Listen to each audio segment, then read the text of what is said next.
oportunidade de compartilharmos alguma coisa quanto à nossa experiência lá em Norte de África. E hoje aqui, confabulando com os pastores, eles acharam que talvez valesse a pena. São 10h10, não sei até que horas vocês me aguentam.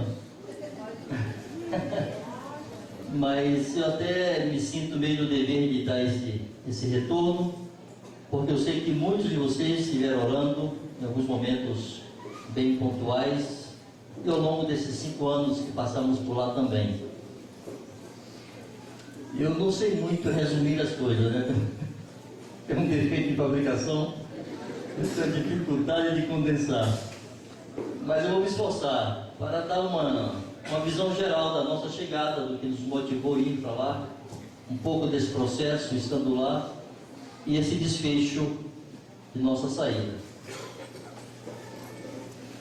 Desde muitos anos atrás, início da década de 80, eu estava em um contexto diferente, funcionando com outros irmãos lá em Salvador, e já havia uma carga no coração com respeito a missões de um modo geral. E essa carga foi migrando e concentrando-se mais no mundo muçulmano. E havia algumas inquietações. Na verdade, alguns pressupostos que eu tinha nem se mostraram depois verdadeiros, depois que eu tive contato com a cultura muçulmana, mas faziam parte dos motivos que inquietavam meu coração. Um dos motivos principais era que os povos chamados muçulmanos, o mundo islâmico, naquela região, ou naquelas regiões, o evangelho está proibido e ponto. Há mais de 1000 anos, por exemplo, no norte da África, há quase 1400 anos, se proibiu a pregação do evangelho, se estabeleceu o islamismo e já está. E ao longo dos séculos não houve muito esforço, muito investimento da igreja naquela região. E por muitos séculos o mundo islâmico ficou isolado do chamado mundo cristão.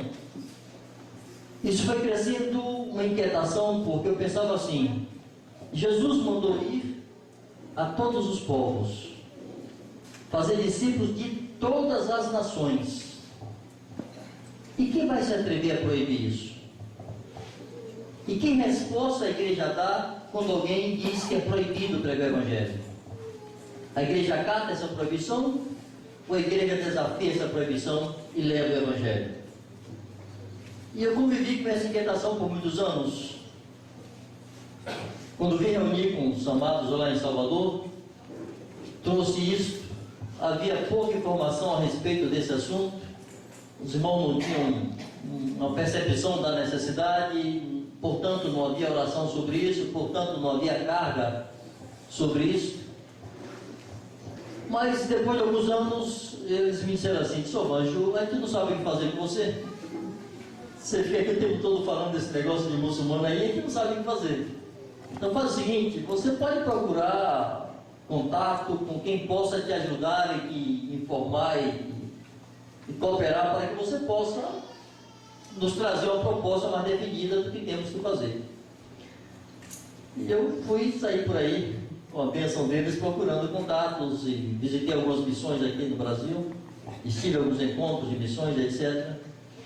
E por fim concluí o seguinte: a maioria dos encontros de missões, de congressos, etc., tinha muito mais o objetivo de motivar e desafiar as pessoas. Dizendo: não é a minha necessidade, eu não quero ser motivado, eu não quero ser desafiado, já está. Eu quero ser direcionado, quero saber o que fazer, onde, como, quando. E concluí que o passo seguinte teria que ser uma visita lá, ao local que tínhamos no coração de visitar e de viver e de trabalhar lá, que era no norte da África. Passaram-se os anos. A última visita que eu havia feito a um evento assim para buscar informações tinha sido em 97. Eu estive em São Paulo com alguns irmãos da Missão Kairos,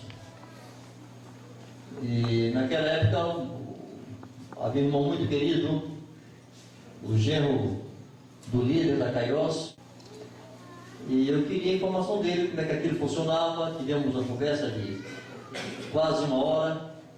Eu concluí a partir dali que o próximo passo era ir lá, naquela região. E fiquei quieto e fui orar. Parei de incomodar meus companheiros e fomos orar. Passou-se 98, 99, 2000. No início de 2000, em janeiro do ano 2000, eu estava de férias em Aracaju, com minha família. Estávamos em uma ilha chamada Nova Atalaia, um local de praia interessante, mas que não tem nada à noite. Local ideal para férias, viu? Então, 8 da noite, tem que dormir, porque não tem mais nada para fazer. Então, eu ia deitar às 8 da noite, não tinha como ficar dormindo depois das 5 da manhã. Eu não aguento mais de 9 horas de sono. 4h30, 5 horas da manhã, eu estava de pé, ia para a praia caminhar e orar. E um dia sentei lá na praia e disse: ó Deus, do outro lado desse mar, um povo que não te conhece, há países que estão fechados por séculos. Se o Senhor tem algo comigo lá, então o Senhor faça alguma coisa, eu não vou estar brigando por isso. Fiquei quieto, sosseguei minha alma. Voltando a Salvador, um irmão nos procurou, um discípulo muito querido, Silon, e ele me disse assim: Vanjo, é o seguinte, eu tenho um dinheiro aí, e Deus me disse que era para guardar esse dinheiro, porque ele tinha algo específico para usá-lo. E eu soube que você quer ir à África, é verdade? Disse: é verdade. Disse: pois bem, eu quero bancar a tua ida lá. Ele é médico, ele estaria saindo de férias, ele propôs que nós fôssemos juntos, pelo menos parte da viagem. Ele disse: eu pago a tua passagem, pago a metade da passagem de Gino. Ele disse: meu irmão, eu não posso botar um centavo nesse negócio aí. Eu estava construindo na época. Disse: não se preocupa, meu compromisso é a tua passagem e metade da passagem de Gino. Eu fui ao presbitério e expus a situação. Os companheiros disseram: bom, mãe, assim tá bom. Só temos uma vírgula. Gina não, vai Benito. Gina é fácil você levar a conversa e convencê-la. Nós queremos alguém que esteja lá com toda a sobriedade para julgar com você o que temos que fazer. Amém. Foi o Benito comigo. E Benito é a nossa referência de pé no chão, né? Não lhe falta sobriedade. E fizemos a viagem. O Simão manteve sua oferta. Depois ele não pôde ir, mas manteve a sua oferta, bancou minha passagem. A igreja bancou a passagem de Benito. O pai de Benito ajudou com outras despesas que teremos na viagem. Enfim, passamos por lá quase 3 semanas. Quando voltamos, quem fez todo o comercial entre os irmãos foi Benito.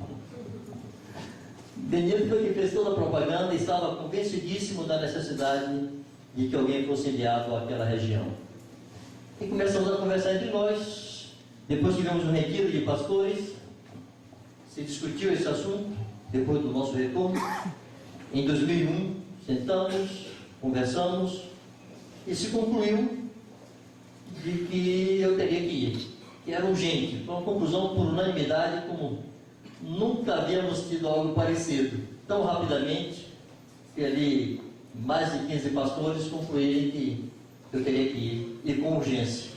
Planejou-se ainda para 2004, por fim não deu certo e eu fui enviado em 2005. Chegando lá, nós tínhamos por objetivo 2 coisas.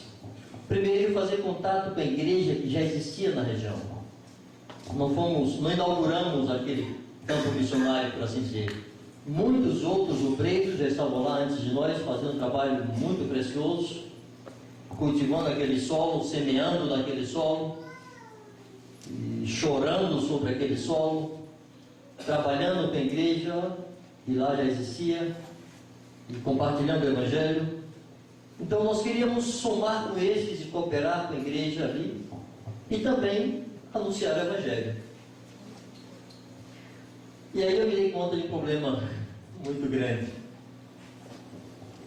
2 fatores importantes. Um é mais de cunho emocional, porque eu estava aqui no Brasil até o dia 24 de abril de 2005, envolvido com a igreja e com muito serviço e muita gente ao redor. E no dia 25 eu peguei o avião e fui embora. E paramos na Alemanha um tempo, algumas horas, e chegamos lá no dia 27 de abril. Ou seja, no espaço de menos de 48 horas, eu estava já em outro país, com minha família, com mar em cuia, para viver ali. Então, uma mudança. No dia anterior, era presbítero, cercado de ovelhas. No dia seguinte, era mais um, no meio do nada, para fazer, sabe lá Deus o que, como começar aquilo. Então, é um baque muito grande.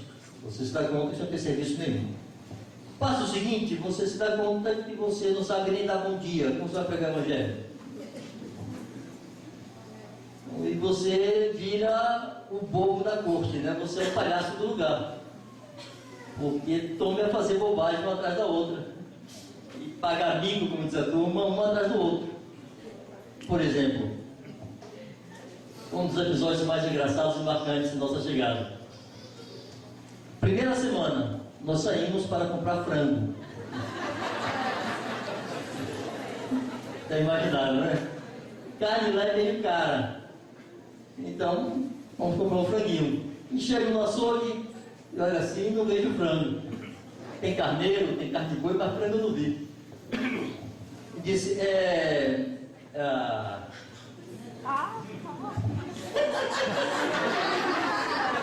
não, eu pensei.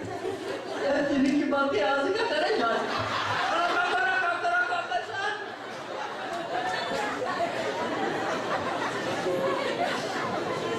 Preto não fica vermelho, né? Precisa de vergonha, né?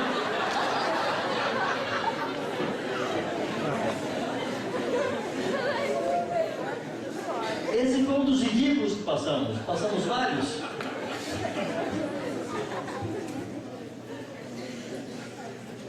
Então, de alguém que era aqui muito querido, lá era um palhaço, só faltava o tomate no nariz, porque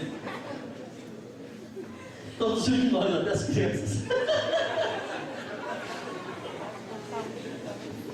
Tem coisas desse tipo, tem coisas mais simples, mas que vão demonstrando como você é um estranho, você não sabe interagir com aquela sociedade, com aquela cultura. Sem ter idioma, sem conhecer os hábitos.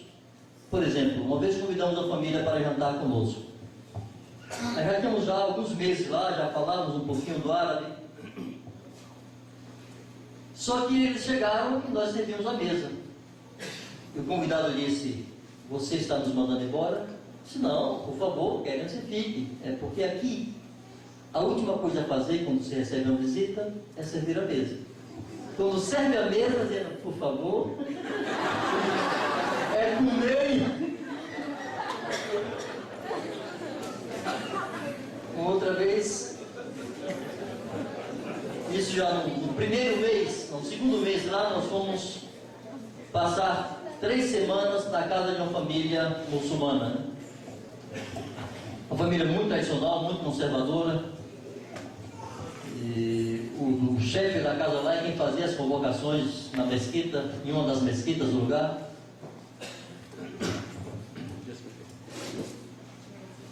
E ficamos ali. E falávamos quase nada ainda. Bom, falávamos nada do árabe. Fazia parte do treinamento, forçar o convívio com a família local para estimularmos, inclusive, o aprendizado do idioma. E me foi apresentada a filhinha, uma garotinha de 13 anos, filha da família, e eu, muito cortesmente, um perfeito cavalheiro, eu quis saudá-la beijando-lhe a mão, tomei a mãozinha dela. Essa pobre menina deu um pinote dessa altura, ficou vermelha da cor do mais e saiu disparada. Eu disse, o que é que eu fiz ela? O que é que eu fiz dessa vez? É simples. Beijar a mão é um ato, como é que eu digo isso? De subserviência. O servo ou escravo beija a mão do seu senhor. Naquela cultura em que a mulher não vale muita coisa, ainda mais uma criança ter um coroa de 45 anos beijando a sua mão, na cabeça dela era uma loucura. Comecei a pensar assim, o que é que esse tonto está fazendo? Ele a casa é meu escravo? Não são pequenas coisas, mas que você pode ferir sem querer aquela cultura. Sem falar de toda a forma de ver o mundo que é completamente diferente. Por exemplo, quando eles falam das questões da Palestina, primeiro não chamam Palestina, eles chamam Filistia. E não falam palestinos, falam filisteus. Eles se referem ainda a 3.000 anos atrás. Eles olham para os conflitos daquela região, lembrando-se do tempo de Davi e dos filisteus. Então é uma rixa antiga. E como eu vou tratar dessa questão em uma perspectiva ocidental? Complicado? Enfim, há todo esse processo de adaptação cultural, de aprendizado do idioma, de assimilação dos costumes, de comer todo mundo no mesmo prato. Nós ficávamos hospedados nas casas e serviam cuscuz ou tagine ou outra comida qualquer. E é sempre um prato comum, mesinha redonda, e todos ao redor da mesa, usando-se a mão direita, porque a mão esquerda tem fins menos nobres. Ai, que infeliz que bota a mão esquerda no prato. Então tem que ser a mãozinha direita. E às vezes íamos para a zona rural. Por exemplo, a família da Tami mora na zona rural, na roça mesmo. E não tem água encanada, não tem nada. Tem um poço lá com a bombinha. E você procura uma pia para lavar as mãos, não tem. Um banheiro não tem, é na moita mais próxima. É ali atrás do matinho. Só que na hora de servir a comida, há uma tradição. Por exemplo, o cuscuz. Bom, é difícil dizer como é que é, mas é um prato redondo grande, uma massa à base de semolina de trigo e com verduras e legumes cobrindo todo aquele prato, e no centro fica a carne. Carne é cara, como eu disse. Então, qual é o procedimento? Todo mundo vai comendo ali. Para o estrangeiro, eles dão uma colher. Mas eu preferia comer de mão para ir me identificando com eles. Você não pode sair atacando o lugar dos outros, né? Imagina ali o seu...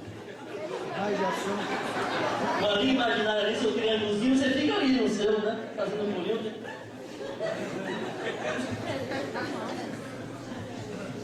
Aí depois você vai consumindo aquela parte toda ali, os legumes, aquela massa e tal, chega na carne. Mas na carne, quem tem que distribuir a carne é o dono da casa. Faz parte das honras. Aí ele pega a carne com a sua mão direita e tá.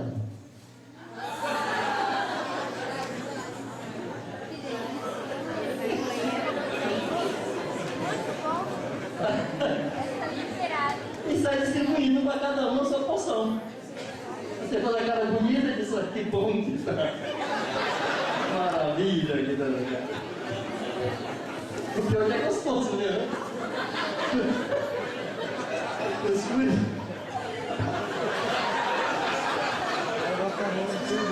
Ai, ai, ai. O tal de cuscuz é bom só. Eu perguntei pro anjo, mas o cara que vai servir esmiado, ele lava a mão antes, né?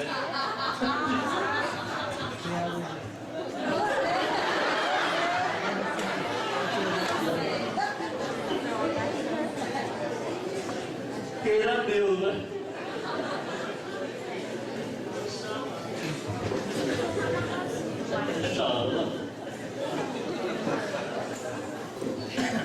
Pois bem, passando alguns vexames nesse sentido, eu fiquei mais gordinho porque minha esposa, com frequência, me passava a porção dela. Era 12 mil programas.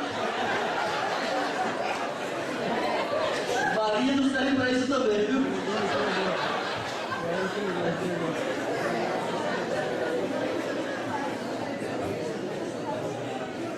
tradição local, que são os banhos públicos. Chama-se público porque é fora de casa, né? Tem os hammams, são locais, tem dos mais simples a outros muito elegantes, muito chiques, muito caros. Você paga para entrar e para tomar o banho ali. A tradição local é que as pessoas usem o hammam para tomar banho lá e não em casa. A maioria das casas mais simples não tem chuveiro. As casas de classe média têm chuveiro em casa, mas frequentemente as pessoas preferem usar o hammam. E lá tem a parte dos homens e das mulheres. Eu fui uma vez e fiquei satisfeito. Eles se baseiam muito nos banhos humanos, né? Então tem a parte quente, a parte morna e a parte fria. E ali é o programa deles. Passam horas a fio. Porque é o seguinte, normalmente é um banho por semana. Normalmente. Um ou outro, 2 banhos por semana. Então aquela turma entra ali, mas toma banho no capricho. Primeiro jogam água e toma esfregar. Tem uma buchinha própria para isso. Se esfregam muito. Aí joga água de novo, toma de bucha, água de novo. Aí depois se ensaboam e tal, e vai para a parte morna, e no fim a parte fria, e dão massagem nas costas do outro, é uma agonia.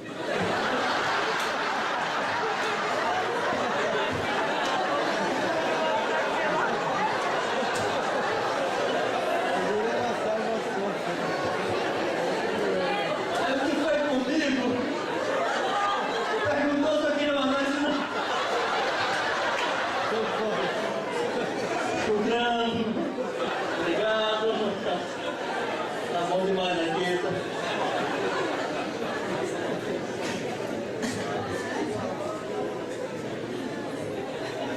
Tudo é muito estranho. Você não pode fazer muita cara feia, porque precisa criar uma identificação e pontos de contato. Mas o fato é, amados, que por muito tempo você fica sem muito recurso para compartilhar nada. Como eu disse, se para dar bom dia é uma dificuldade, para dizer palavras mais elementares, mais simples do dia a dia é difícil, como você vai explicar a graça de Deus para alguém? Vocabulário para isso. Para falar sobre a morte substitutiva de Jesus. Jesus nos substituiu na cruz, morreu em nosso lugar, nos justificou. São conceitos difíceis de explicar até em português para nós mesmos. Imagina isso em árabe. E nós nunca tínhamos falado nenhum outro idioma. Falamos o baianês. Começar a aprender árabe com 45 anos é difícil. Eu queria dizer aos jovens que se esforcem, aprendam francês, aprendam inglês, espanhol, alemão, russo, árabe, japonês, enquanto podem, enquanto o disco duro não está muito cheio. Mas uma tarefa muito difícil aprender o tal do árabe. Tudo é muito louco, os caracteres são outros, é outro alfabeto, se escreve da direita para a esquerda, são outros símbolos, não é o A, B, C, D que nós temos aqui. Então, memorizar aqueles novos caracteres, aprender a pronunciar aquelas palavras. Se fala 4 ou 5 consoantes de uma vez só, as vogais quase não fazem sentido, quase não são usadas. O português, as línguas latinas usam muitas vogais, e o brasileiro então marca muitas vogais, o baiano mais ainda. E para o baiano falar sem vogal é muito complicado. Nós temos dificuldades particulares com os R's. O árabe tem aí uns 4 ou 5 tipos de R's diferentes. E para nós na Bahia, por exemplo, se alguém falar, nós falamos porta. Alguns aqui pelo sul falam porta. Outros falam porta. Mas seja porta, porta ou porta, todo mundo sabe que aquele R é o R da porta e pronto. A nossa mente não está exercitada para conferir significados diferentes aos R's. Mas no árabe, cada R de um daquele são aplicados de forma distinta, é uma letra diferente. Então existe que é meio aspirado. Existe o outro que é meio cabo de fundo. Existe o existe o e tem um outro que eu não aprendi dizer até hoje. Não tem jeito. Aí a professora quer nos ajudar e diz: olha, bote água na boca e fique gargarejando. É esse sonzinho aí. Eu só sei fazer isso com água na garganta. Quando eu boto água fora, eu não consigo mais repetir. Mas é esse sonzinho aí. Só que é o seguinte: às vezes tem uma palavra que é idêntica, só muda o R. Só que a outra palavra é um palavrão sem tamanho. É uma palavra obscena, muito feia. E eu ficava desesperado porque eu não sabia falar aquele R. E eu pintava aquelas palavras, dava uma volta enorme, construía uma frase enorme para dizer o que eu queria, para evitar aquela palavra. E eu acho que algumas vezes falamos coisas feias sem saber. Uma vez a professora queria nos ensinar palavrões. E ela está ali toda constrangida. Ela disse: olha, eu preciso ensinar para vocês, porque vocês vão ouvir isso na rua. E podem falar para vocês. Eles vão falar rindo, mas vão estar xingando vocês.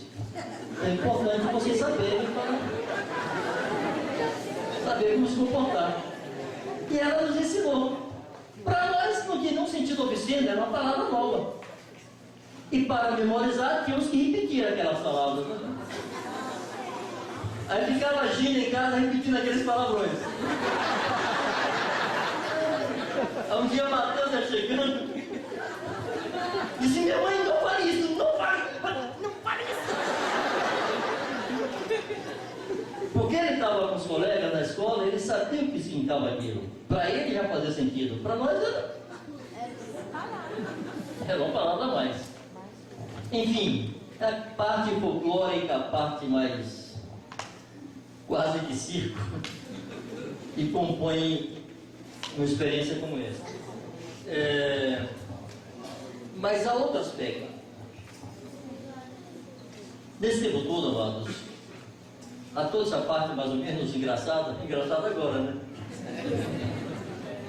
Mas nós convivíamos com isso, mas também com uma grande inquietação por nossa incapacidade de comunicar o Evangelho naquele idioma.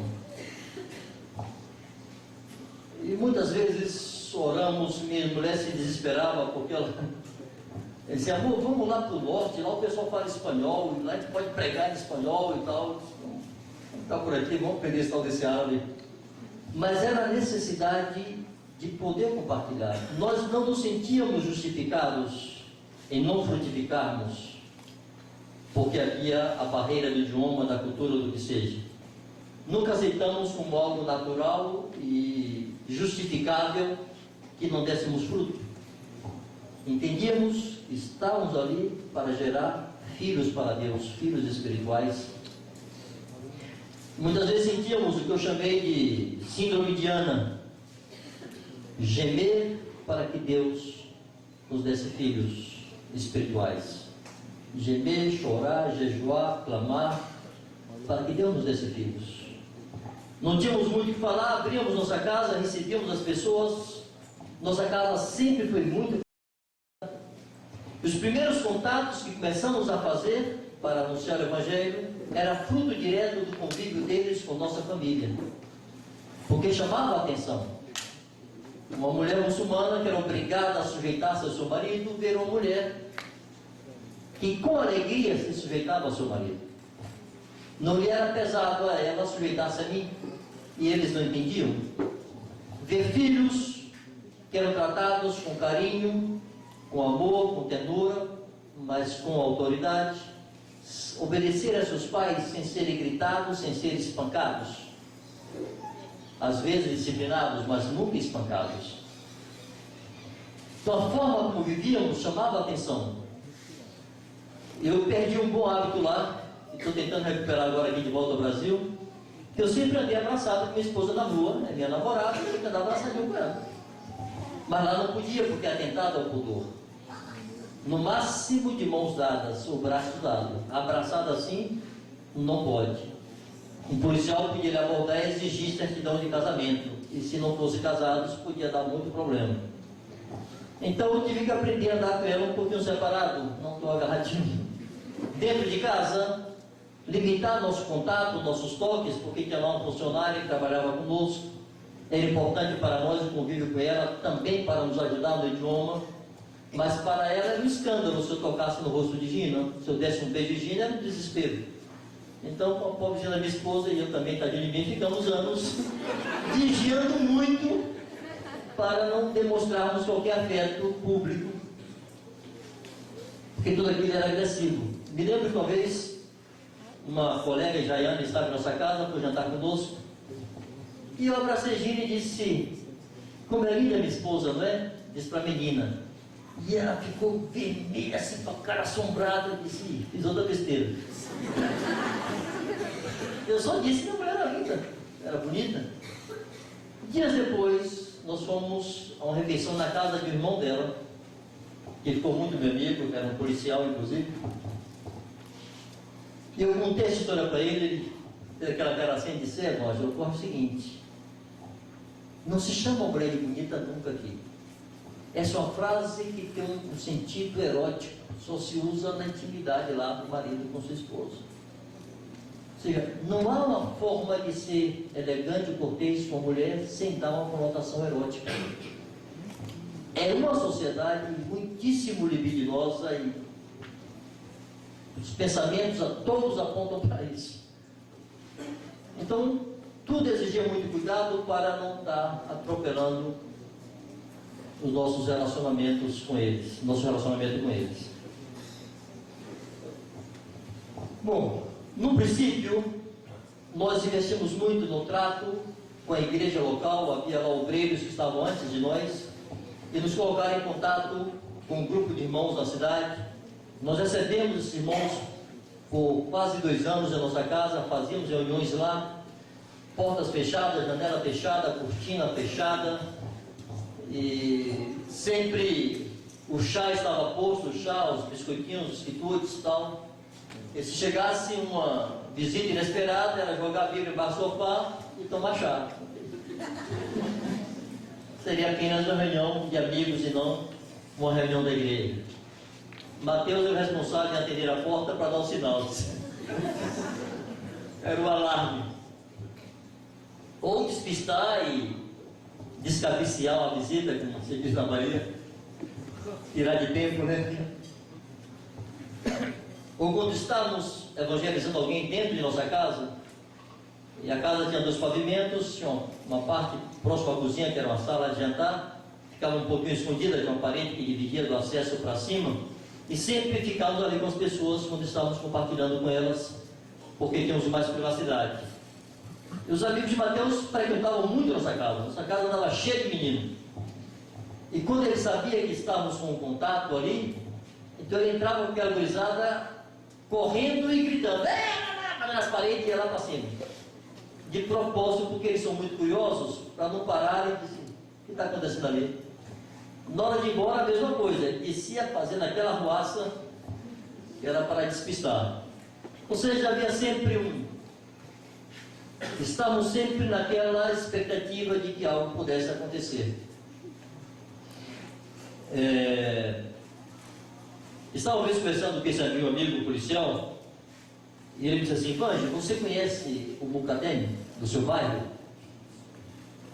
Nem sei que trem é esse, o que é o Mucademe? Aí ele deu risada e disse assim: olha, você não conhece, mas ele te conhece. Ele sabe a hora que você entra e que você sai de casa, o táxi que você pega e para onde você vai, os lugares que você frequenta. Esteja certo que ele sabe tudo isso. Esse camarada é um funcionário público e o papel dele é identificar e denunciar qualquer coisa que fuja às normas sociais, religiosas, políticas.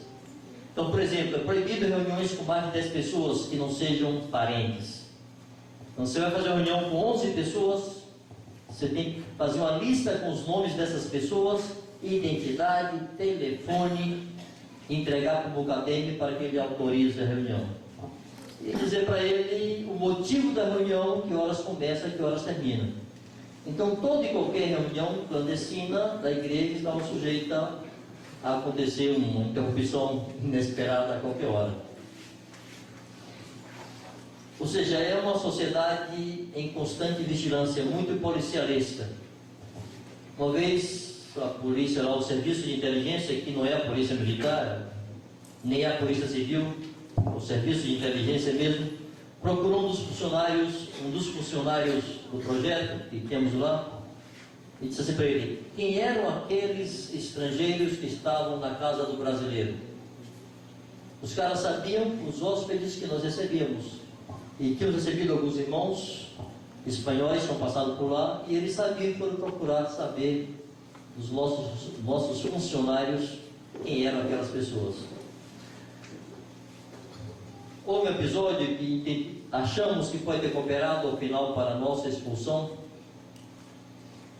que uma moça da cidade, que depois tomamos conhecimento, era uma meretriz, mas ela fez contato com irmãos na França por meio de programas de televisão, de rádio e de internet. Ela acessou na internet, viu um programa cristão, tem um telefone, ela ligou para lá, ele respondeu, como nós o conhecíamos, tínhamos estado com ele uma vez lá na França, e ele passou o nosso nome, endereço e telefone como referência para que ela nos procurasse.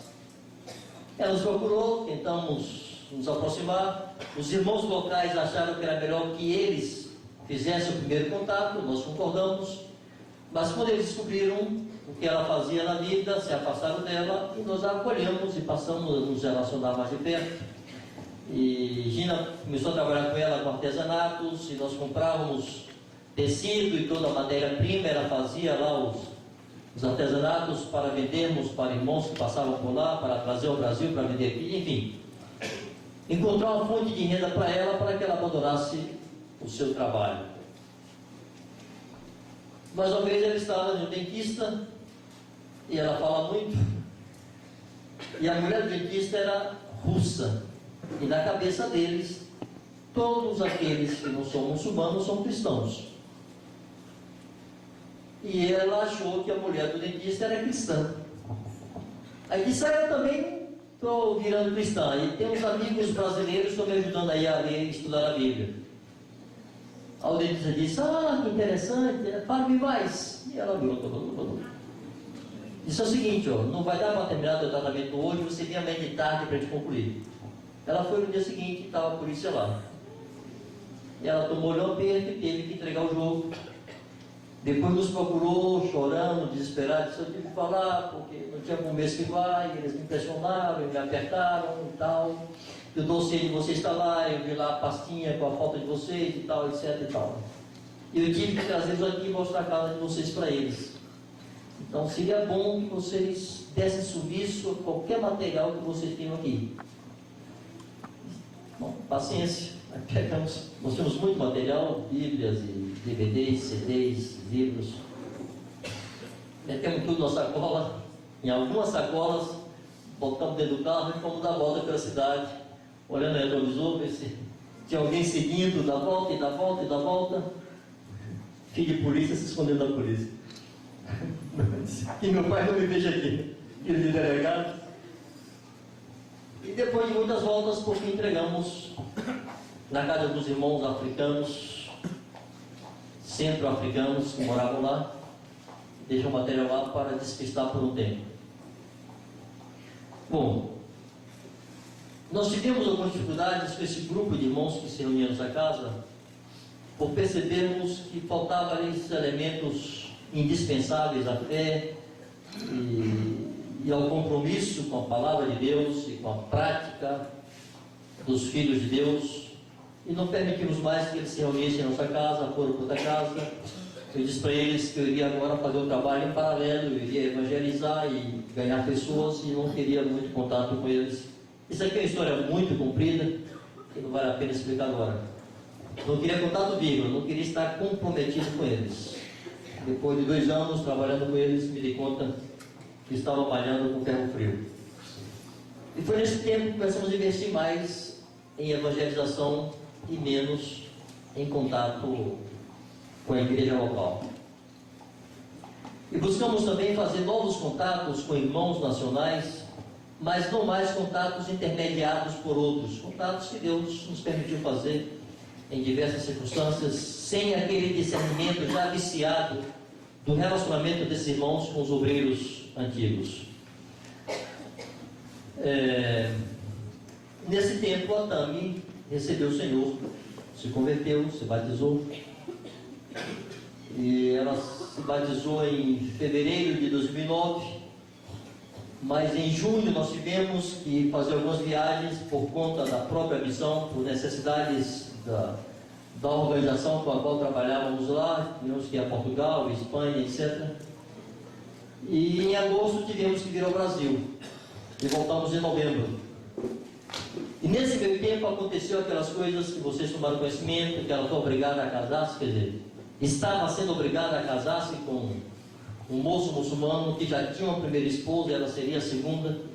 Esse moço disse para ela que se a visse na rua sem o véu, iria bater nela. Aí encontrou sem o véu e bateu nela na rua, chutou ela.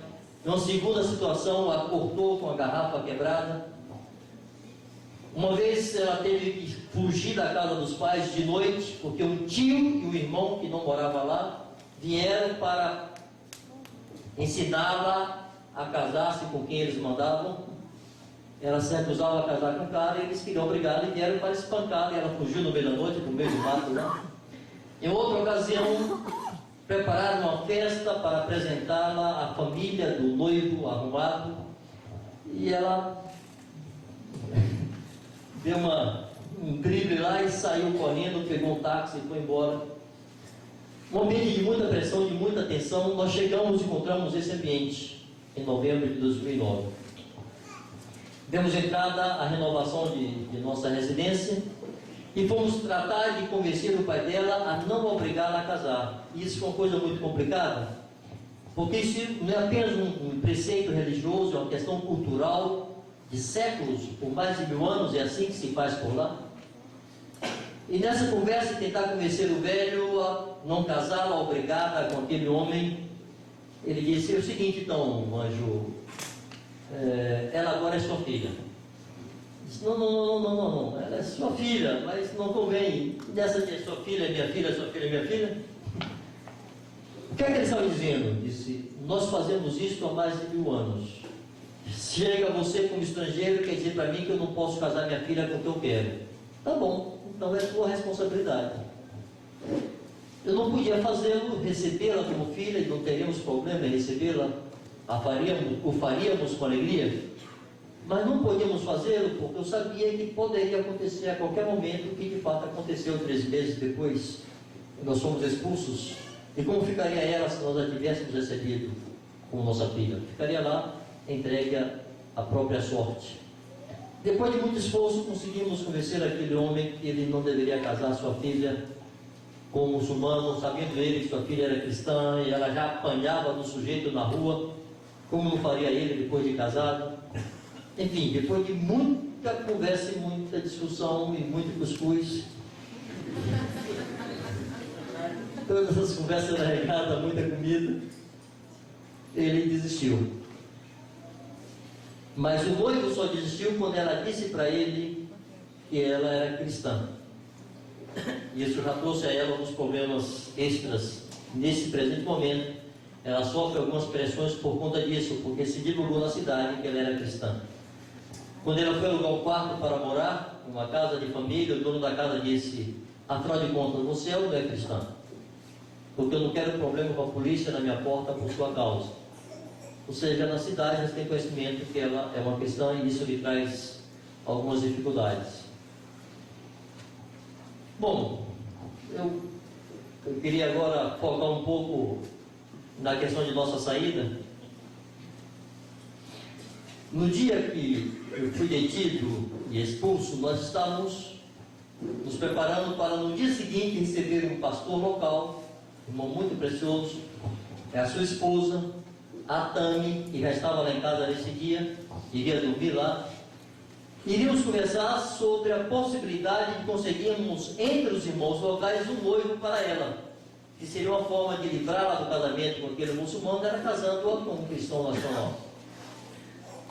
E nesse dia, recebemos a visita de um policial lá, à tarde, conversou, fez muitas perguntas, me obrigou a ir com ele nas casas onde eu já havia morado antes, na cidade, nos endereços anteriores, chamou os vizinhos para perguntar a meu respeito, eu lá com a polícia do lado, e ele conversando com o vizinho, eu lá com a cara de sabão, como disse, e depois me liberou. À noite voltou a ligar, no final da tarde, umas 6 horas da tarde, voltou a ligar e disse, olha, preciso me encontrar com você, eu e fulano de tal, que era o chefão lá, que era o homem que autorizava a residência, seria equivalente a um chefe qualquer aqui da Polícia Federal, responsável por isso, em liberar a residência de estrangeiros. Ele disse, olha, eu estou no mercado com minha esposa, disse, bom, encontramos você aí. E foram para lá, chegaram primeiro que eu estava indo para o mercado, eles chegaram primeiro do que eu. Quando eu cheguei, já não pude entrar no mercado, o Gino entrou sozinho. E eles já pediram minha carteira de residente, já seguraram a carteira, queriam meu passaporte, disse, olha, não ando com o passaporte, você me deu a residência, para que eu quero passaporte. E não queriam permitir mais sequer que eu voltasse em casa. Com muito esforço eu os convenci que eu precisava levar minha esposa em casa com as compras que fizemos. Fui acompanhado por um policial no meu carro, descemos, baixamos as compras e eu fui para a comissaria, como eles chamam lá. Aí tivemos uma conversa longa. Na verdade seria algo rápido, porque ele disse assim, é o seguinte, vamos direto ao ponto. Você tem 1 hora para sair do país. Eu perguntava, por quê? O que é que eu fiz?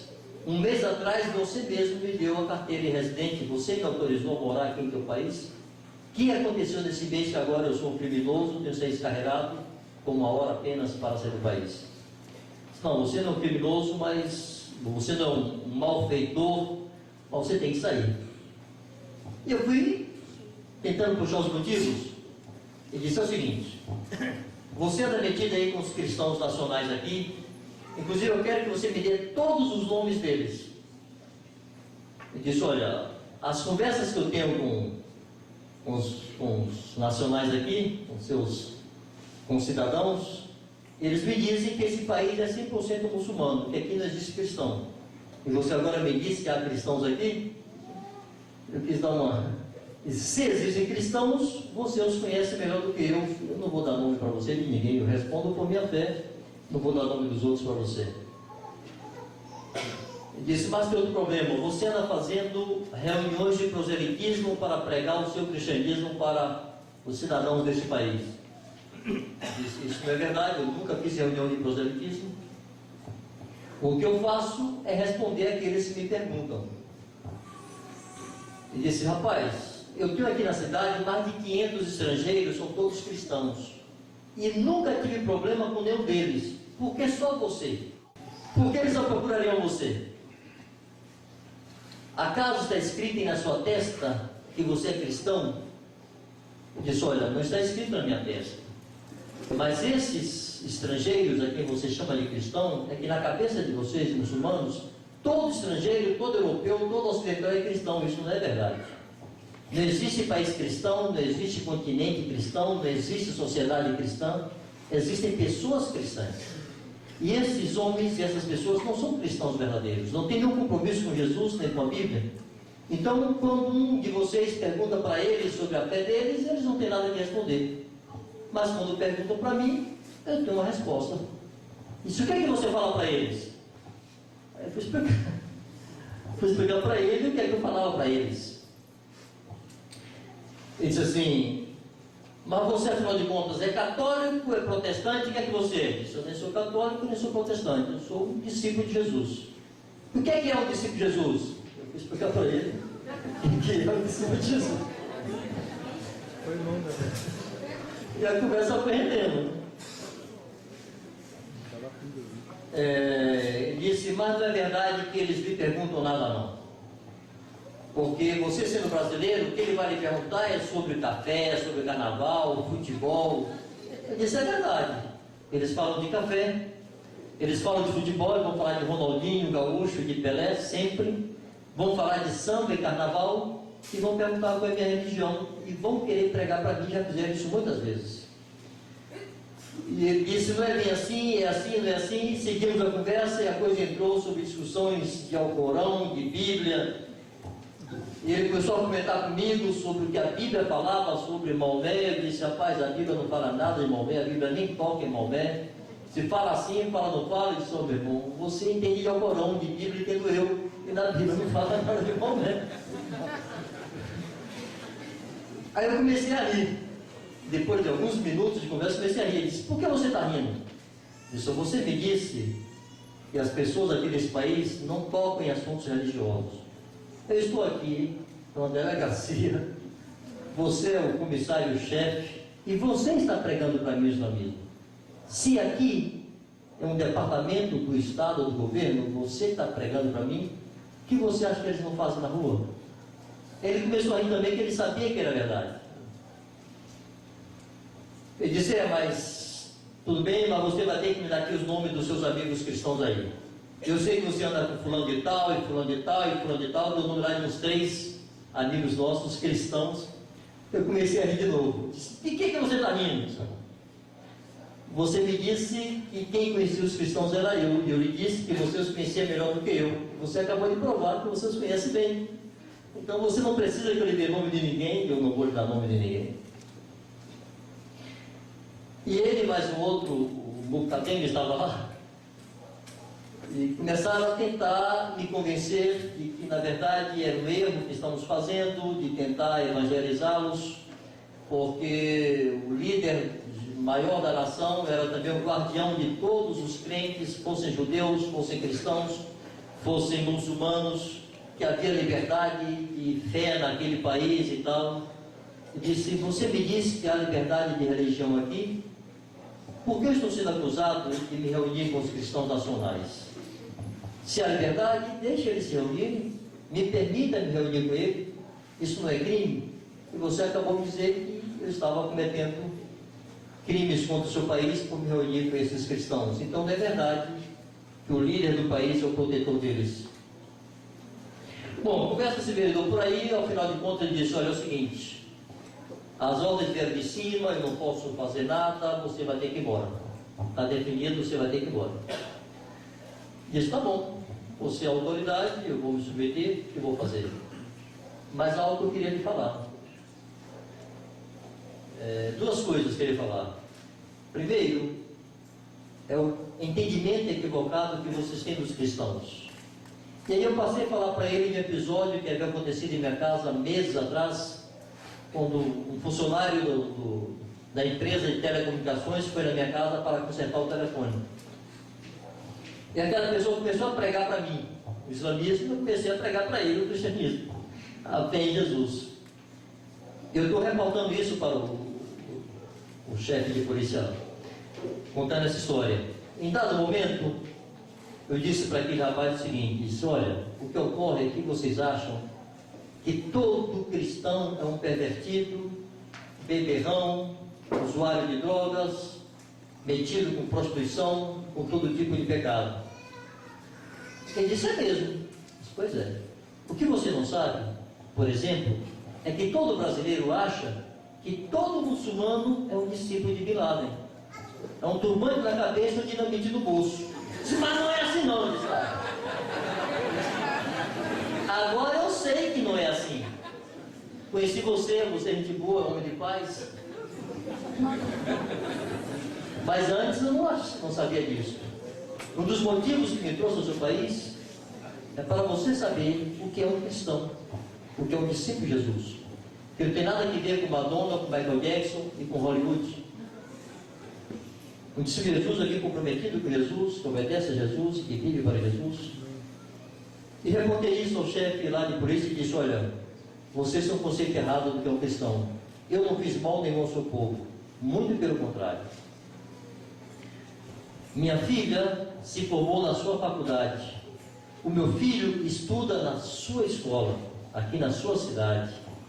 Eu tenho um projeto social aqui, já formamos quase 200 jovens, alguns deles eram drogados, faziam parte do problema teu e agora fazem parte da solução, porque estão trabalhando, estão capacitados para o trabalho, estão trabalhando. Alguns deles já se casaram por causa deste trabalho. Eu vim para aqui com minha família, com minha esposa e meus filhos, respeitando sua nação e cooperando com vocês. E você está me mandando embora, porque eu sou um cristão verdadeiro. Agora, esses outros que estão aí, e você sabe que aqui há muitos europeus que só trazem para o seu país prostituição, homossexualismo, droga e álcool. E a esses você permite que fiquem. A mim você me manda embora. Eu não entendo a cabeça de um muçulmano. Vocês não querem o que é bom. Vocês querem do Ocidente apenas o que é ruim. E disse, olha, as ordens veio de cima e você vai ter que ir embora. Tá bom. Eu disse, olha, mas eu preciso ver meu filho não está aqui, minha esposa e minha filha já chegaram, mas meu filho não está aqui, eu preciso ver meu filho. Não vou embora sem me despedir dele. Bom, mas daqui você não sai, pois a tua mulher vai trazer tua bala, tua mulher vai buscar teu filho, mas daqui você não sai. Tá bom. Aí imagina, tadinha, tá assim para baixo, pega a mala, depois sai, vai buscar Mateus. E Mateus não esperava, Mateus tornou-se um do lugar. Mateus é menos brasileiro hoje, é muito mais africano que brasileiro. E ele entrou assim na sala, zangado, arfando. Me dá uma raiva, meu pai, me dá uma raiva, me dá uma raiva, meu pai. Calma, negão. Não se esqueça de nos citar, negão, calma. E o cara percebeu que ele estava agitado, que ele estava nervoso, e veio falar com ele, disse, garoto, qual é o problema? Está tudo bem? Não, isso é normal, não aconteceu nada demais, isso aqui é normal. Ele disse, normal para você. Isso é enraivado mesmo, né? Se coloque em nosso lugar. Para você é muito fácil, é normal. Se coloque em nossa pele. Não está certo isso, não é correto isso, está errado isso. Mateuzinho, não complica. Bom, aí pedimos licença a ele, nos reunimos no canto da sala, nos abraçamos, oramos juntos, trocamos boas palavras, beijos, abraços, e eles tiveram que sair. E eu fui para o camburão e fui levado até a fronteira. Isso era 11 e pouca da noite. Eu fui levado até a fronteira. Aí nas paradas no meio do caminho, para descer, para ir ao banheiro, por exemplo, aí desce a policial, abre a porta do camburão, desce eu com uma cara de sabão. O povo me olhando assim. E ao banheiro acompanhado pelo policial. Um vexamezinho. E bom, nos deportaram assim. Mas em todo o tempo não houve qualquer inquietação em nosso coração. Eu ia lá naquele camburão, deitado naquele banco de madeira e pensando assim, eu sou muito irresponsável. Como é que eu... Era para estar aqui angustiado, eu estou com essa cara mais limpa, tranquilo. Eu devo ser muito inconsequente. Mas de fato havia uma confiança e uma tranquilidade muito grande e as mãos do Senhor estavam sobre tudo aquilo. Não estava preocupado com minha esposa e meus filhos que ficavam para trás. Confiava e descansava que o Senhor iria agir. De imediato eles ligaram para o Brasil, falaram com o Benito já acionou o meio mundo, e Brasil, Estados Unidos, Argentina, Espanha, tinha gente orando por tudo que era canto. Acho que por aí se explica muito da tranquilidade que Deus nos deu, do consolo a ela e presença de espírito e tranquilidade para decidir, para providenciar o que tinha que providenciar, fechar conta de banco, água, luz, telefone, vender os móveis e comprar as passagens deles e voltarem para o Brasil. E nos encontramos aqui já no meio do mês de março.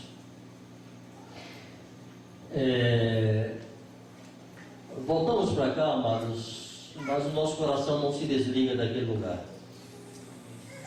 permanece a convicção que há muito o que fazer, tanto na evangelização daquele país, daquela gente, quanto em consolidar e confirmar aquela igreja. Há muita necessidade na própria igreja. Me dê mais 10 minutinhos, já são 11h10, me aguento mais um pouquinho. Tem algumas cargas de oração que eu acho que seria importante comunicar para vocês.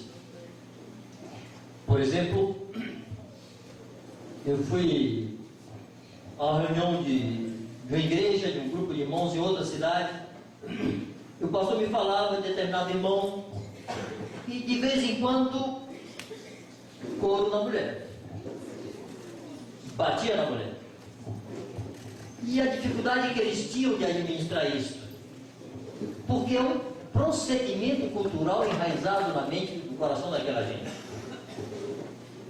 Tinha um garoto que frequentava nossa casa, tinha 19 anos, dizia-se convertido. Quando ele nasceu, seus pais já eram cristãos naquele país. Ele nasceu e cresceu em ambiente cristão. E uma vez, conversando conosco, ele disse: olha, mulher que não apanha do marido não é honesta. Ou seja, a mulher já nasce torta, tem que apanhar para endireitar. Agora, o que é que assusta? Ele era cristão, filho de cristãos, tinha pai e mãe cristãos, e na cabeça dele era normal que a mulher apanhasse do marido. Ou seja, há costumes que não são erradicados de uma maneira muito definida no início da fé deles. Aquela gente é catequizada desde que nasce com inverdades, com sofismas, com mentiras. Por exemplo, a primeira coisa que um pai diz para o filho quando nasce, ele toma nos braços para abençoá-lo e recita um dos textos do Alcorão que diz que Deus é único, Deus não foi gerado e Deus não pode gerar. Ou seja, Deus não tem filho. Deus é único, Maomé é seu profeta, Deus não foi gerado, Deus não pode gerar.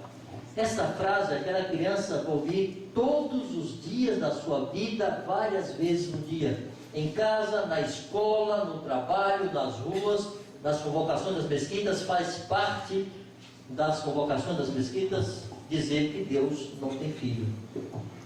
Então, desde questões teológicas como esta, até questões doutrinárias, de práticas, de comportamentos, quando alguém se converte, há uma necessidade de um trabalho intenso para mudar o entendimento.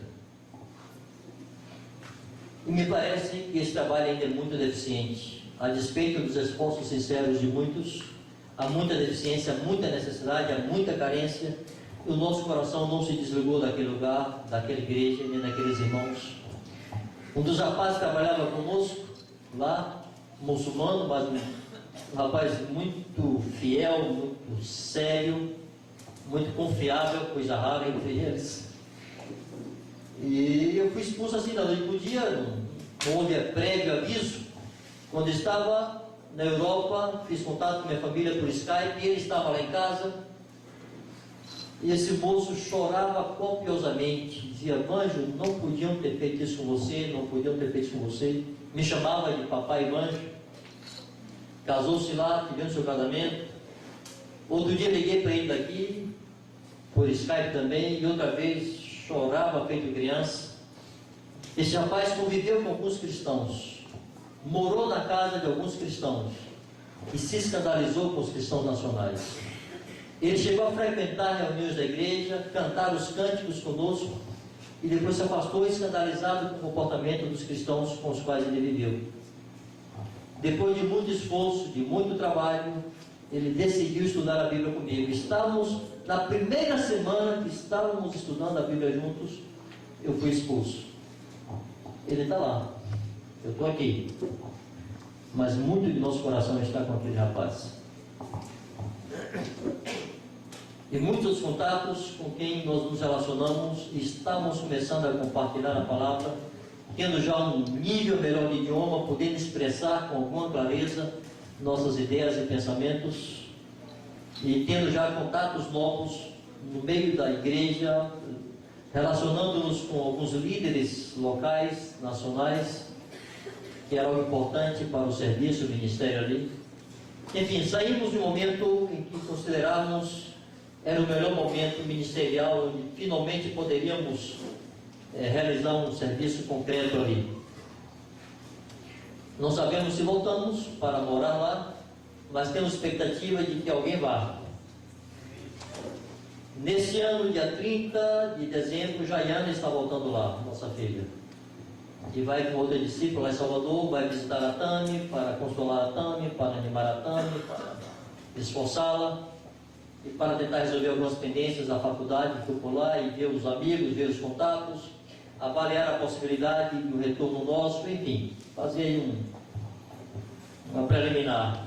E no final do ano que vem, já está definido, se o Senhor nos permitir até lá, vamos com toda a família e junto com Carlos Cardoso e a Cir, sua esposa, e mais quantos queiram ir conosco. E a ideia é juntos avaliarmos a possibilidade de voltar a investir naquele país em termos de ministério. Então queríamos que os irmãos estivessem orando pela viagem de Jaiana agora, para que Deus aguardasse, ela está indo sozinha com outra irmã, solteira, e para que ela tenha êxito nos seus contatos, no contato com a Tami. Estamos orando pela possibilidade de que a Tami possa comprar um apartamento financiado, porque hoje ela vive de aluguel, aluga um quarto em uma casa de família, divide aquele quarto com outras meninas, colegas dela de trabalho. Então mesmo quando ela fala conosco por telefone é difícil, as conversas são truncadas, porque as meninas estão presentes. Para ela ler a Bíblia é quase impossível, porque as meninas estão presentes. Para ela orar, a mesma coisa. Um outro quarto dessa casa estava habitado por rapazes, por homens, alguns deles fundamentalistas, e há suspeita na cidade de que era uma cristã. Enfim, ela vive aí meio... Então, a nossa ideia é que ela financie um apartamento, que ela vai pagar mensalmente quase o mesmo valor que ela paga de aluguel por aquele quarto. Estamos orando para levantar recursos para dar o sinal desse financiamento e ela ir morar sozinha e ali poder ser edificada e animada à distância por nós aqui, ou mesmo por irmãos que estão lá e que a conhecem, com quem ela já tem contato. Então, Jaiana vai também tratar disso. Queremos que você orando para que Deus conduza e encaminhe todo esse procedimento aí. E seguimos orando para que aquela nação finalmente cresça no conhecimento de Jesus. Naquele país existem cerca de 35 milhões de habitantes. Se fala de 1.000 cristãos. É um universo de 35 milhões. E desses 1.000 cristãos, eu conheço muitos, e de cristão tem muito pouco na vida deles. Alguns são discípulos exemplares, gente que já sofreu por amor a Jesus, gente que já foi presa, gente que já apanhou da família, da polícia, que segue fiel, pregando o Evangelho, testemunhando de Jesus. Mas há muitos que nunca viram a cruz, nem de Jesus, nem a dele mesmo, mas é contado como cristão. Então o Senhor nos conceda direção e luz para sabermos como fazer e quando fazer. Obrigado pela paciência e boa vontade de compartilharem conosco aí dessas cargas, tornar de vocês essa carga que é nossa.